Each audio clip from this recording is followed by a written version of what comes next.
வேலை வேறு என்ன வேலைக்கு போனால் காசு சம்பளம் கம்மியாக இருக்குதுன்னு நம்ம இந்த வேலையை எடுத்து பண்ணால் ஆன்லைன் டியூட்டி வீட்டு வேலை தான்.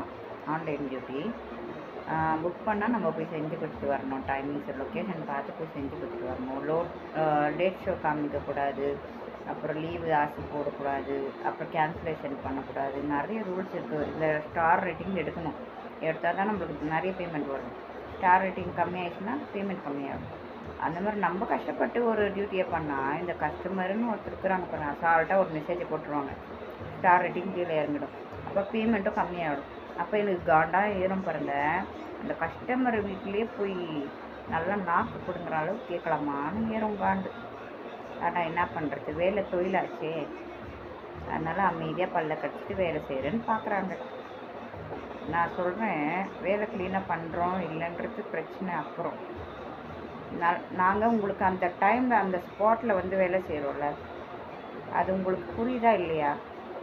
எங்கள் பிரச்சனைங்களை 1008 மனசில் வச்சுக்கின்னு உங்களுக்கு ஹெல்த் இன்ஸ்டா, நாங்கள் வேலைக்கார் கிடையாது. உங்களுக்கு ஹெல்த் இன்ஸ்டானா டக்குன்னு உங்களுக்கு ஒரு உதவி நாங்கள் வந்து செய்யணும்.